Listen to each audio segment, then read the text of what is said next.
Over the past 8 years of building and leading nonprofit work, I've learned a lot about legacy and that it's not always about the longevity, but the intentionality. So, here are my 5 things that I believe are essential to creating a successful and effective nonprofit that leaves a lasting legacy. First things first, you have to build a team of rock stars, whether it be a small group of staff members or board members or collaborative partnerships. You can't do this work alone. Building a small team allows you to be able to really think outside the box, grow and expand. Once I started being intentional about who I was bringing in to support our mission and our vision, things literally started to shift. I realized that I was able to trust myself and my decisions, as well as trust the people who were helping me curate and cultivate this passion project of not one, but two nonprofits. Number two, establish systems to help you automate and organize. Many nonprofit leaders wear a lot of hats, especially when you're grassroots nonprofits. So having the right systems in place is literally a non-negotiable. We use tools like Gusto for payroll, Zephy for donor management, and GiveSuite for our all-encompassing fundraising, marketing strategy, and social media growth to literally leave a long-lasting impact. These tools allow us to operate like a well-oiled machine without having to hire a lot of people for all those moving parts when we're just starting off. Having these tools in place doesn't just take away from us fulfilling our mission, but these systems can't replace the importance of people altogether. These systems allow us to really do the work we need to do without stressing about what the overhead looks like. Number three, scale with a fail-proof sustainability model. I can't say this enough, right? Sustainability starts with how your organization is structured. Depending on grants alone, it's way too risky. And it's never recommended, even from funders themselves, whether it be private funders or federal funders. We've built a model that includes different revenue streams, diversified revenue, I like to say. So we offer paid services, government contracts. We've been subawarded opportunities. Those are all things in that helps us to not be dependent on just one stream of income.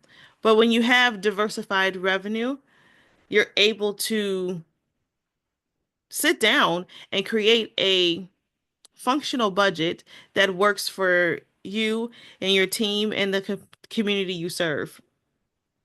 During my first year of leading the charge for my nonprofit, I was able to build collaborative partnerships that allowed me to be a sub-awardee of a government contract. And we went into different schools providing social and emotional learning to underrepresented youth in Eastern Iowa or East Central Iowa. So that was a really cool experience to be able to dive into that. But that alone is what helped us to sustain so far these last several years. Number four, create a 20 is plenty partnership list.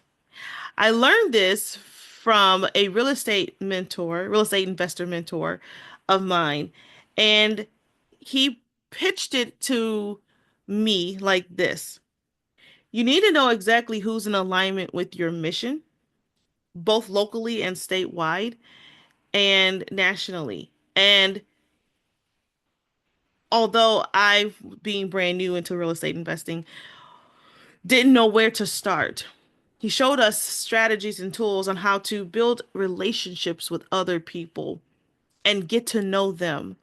and see where they align and be able to then bridge those gaps and connect those dots. Thank you to Philip Vincent for that. I keep running, I keep a running list of businesses, 20 people in businesses in total, funders, community partners, etc., who align with the work that we do. And whether it's in education or youth mental health or faith-based organizations or performing arts schools, the list goes on and on and on and on and on. This list guides our outreach and our partnerships and even our programming. One of these partners became a fiscal sponsor for a project and helped us reach over 150 youth for one of our summer camps. Life is much easier when you do it with someone else. And number five, ensure that programs are strategic and delivered with fidelity. It's not about just doing the work, it's about doing effective work that ties into a clear strategy. Every program that you launch, and even ones that we've launched, has helped us to connect to a measurable outcome. During one of our abrupt audits, when I was an education director at Small Grassroots nonprofit organization in Iowa, we had an impromptu audit that took place. And it was nerve-wracking at first, but we managed to continue to push through. And one of the things that really saved us a lot was that we were actually praised by the auditors from the IRS. We were really praised for how much aligned our programming were to our mission and our vision and the community. And we had standard operating procedures in place that highlighted that. That built a lot of trust, not just for the auditors from the IRS, but also from our community partners as well. And we were able to strengthen more collaborative partnerships. So when your work is done with integrity and fidelity, it shows that, listen, we don't always have all the right answers, but we're committing to doing what we have to do to make things better. And we're doing it with integrity.